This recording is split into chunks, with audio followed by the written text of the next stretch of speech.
بسم اللہ الرحمن الرحیم۔ بہت سارے دوست کہہ رہے تھے کہ عشق کیا ہوتا ہے، عشق کے بارے میں آپ بتائیں۔ یہ جو لفظ عشق ہے یہ کیا ہے، یہ عشق کس کیفیت کا نام ہے، یہ عشق کیوں ہوتا ہے، یہ عشق کیا ہے؟ تو انہی سوالوں کے جوابات دینے کے لیے ویڈیو بنائی جا رہی ہے۔ سب سے پہلے تو ہم اس میں لفظ عشق کی تعریف بیان کرتے ہیں۔ عشق کا لفظ عشقہ سے ماخوذ ہے اور یہ اس بیل کا نام ہے جس کو عربی میں لوح لاب کہا جاتا ہے اور ہندی میں عشق کے بیجاں کہا جاتا ہے۔ یہ بیل جس درخت کے ساتھ لپٹ جاتی ہے اس کو بے برگ و بار کر دیتی ہے، پھر وہ زرد ہو جاتا ہے اور کچھ دنوں بعد بالکل خشک ہو جاتا ہے۔ یہ عشق اس بیل کا نام ہے جو جس درخت کے ساتھ لپٹتی ہے اسے راکھ کر دیتا ہے۔ اسی طرح جب عشق قلب عاشق میں پیدا ہوتا ہے تو اس درخت وجود بھی معشوق کے جمال کی تجلی میں کھو جاتا ہے، ڈوب جاتا ہے۔ یعنی کہ جو ہمارے دل کا جو درخت ہے، ہمارا وجود ہے، جب عشق اس کے اندر پیدا ہوتا ہے تو ہمیشہ جو عاشق ہے وہ معشوق کے جمال کی تجلی کے اندر ڈوب جاتا ہے، ہر وقت اسی کا خیال رہتا ہے۔ غیر محبوب اس کے قلب سے فنا ہو جاتا ہے۔ جو جتنا بھی غیر محبوب جو چیزیں اس کو اچھی لگتی تھی اب وہ اسے اچھی نہیں لگتی، صرف اور صرف اسے اپنا معشوق ہی اچھا لگتا ہے۔ خود عاشق کی ذات فنا ہو جاتی ہے۔ یہی وجہ ہے کہ جو عاشق ہوتے ہیں انہیں اپنی ذات کی بھی فکر نہیں ہوتی، صرف عشق ہوتا ہے اور اپنی معشوق سے جو ہے عاشقی ہوتی ہے اور صرف معشوق ہی معشوق رہ جاتا ہے۔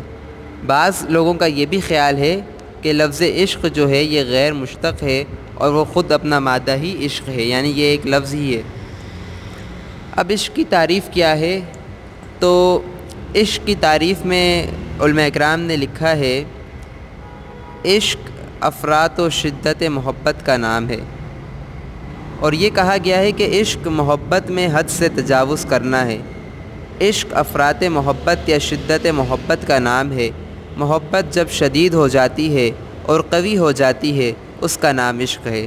یعنی کہ جب آپ کو محبت ہے، وہ محبت اس اسٹیج پہ پہنچ جاتی ہے کہ اب اس محبت کو عشق کہا جاتا ہے۔ مخزوم شرف الدین احمد یحییٰ منیری رحمۃ اللہ علیہ سے کسی نے پوچھا کہ عشق کیا ہے؟ تو انہوں نے جواب دیا، فرمایا عشق شدت محبت کا نام ہے۔ حضرت بابا فرید رحمۃ اللہ علیہ سے کسی نے پوچھا تو انہوں نے فرمایا عشق حقیقت میں ایک ایسا موتی ہے جس کی قیمت کوئی جوہری اور نظر والا نہیں لگا سکتا۔ وہ کیا ہے؟ کوئی بھی جوہری اور کوئی بھی وسیع نظر رکھنے والا بھی جو ہے عشق کی قیمت نہیں لگا سکتا۔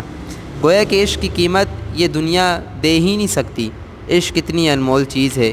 اور پھر فرمایا، اے درویش، سوائے انسان کے ایسی قیمتی نعمت کسی مقرب فرشتے کو بھی نہیں دی گئی جو کہ لقد کرمنا بنی آدم سے واضح ہے۔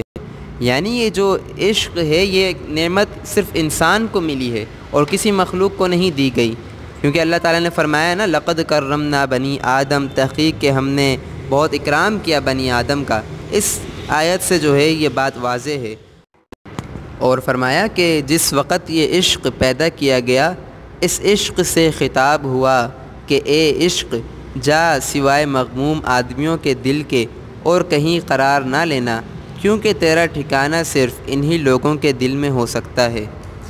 ایک اور اللہ والے نے لکھا ہے کہ عشق خدا کے رازوں میں سے ایک راز ہے، عاشق کی بیماری ساری بیماریوں سے جدا ہے۔ تزکیہ احسان و سلوک میں لکھا ہے کہ عشق الہی وہ بیماری ہے جس سے بیمار کبھی شفا نہیں چاہتا بلکہ اس میں اضافہ اور ترقی چاہتا ہے۔ حضرت مولانا ادریس انصاری صاحب رحمۃ اللہ علیہ نے تعریف عشق سے متعلق فرمایا کہ عشق ایک آگ ہے، عشق ایک آگ ہے، جب وہ کسی دل میں سلگ جاتی ہے تو وہ معشوق کی ذات کے سوا سب کو جلا کر راکھ کر دیتی ہے۔ حضرت شیخ عبد القادر جیلانی رحمۃ اللہ علیہ نے فرمایا، جب کسی نے ان سے سوال کیا کہ عشق کیا ہے تو آپ رحمۃ اللہ علیہ نے جواب دیا کہ دل سے غیر اللہ کو خالی کر کے خالق کو دل میں بسانے کو عشق کہتے ہیں۔ یعنی اپنے دل کے اندر سے تمام غیر اللہ کی محبت کو نکال کر اللہ کی محبت کو بسانے کو عشق کہتے ہیں۔ جو صوفیہ اکرام ہوتے تھے، اللہ والے لوگ ہوتے تھے، اور آج بھی جو اللہ والے ہیں، ان کے دل کے اندر صرف ایک ہی عشق ہوتا ہے، اور وہ عشق حقیقی ہوتا ہے، اور وہ اللہ ہی کا عشق ہوتا ہے۔ اور حقیقی عشق اللہ ہی کا عشق ہے۔ یہ واحد عشق ہے جو باقی رہے گا، اور سب عشق فنا ہو جائیں گے، اور عشق وہی ہے جو باقی رہے۔ لہٰذا باقی رہنے والے عشق سے ہی عشق کیا جائے، یعنی اللہ ہی سے صرف عشق کیا جائے۔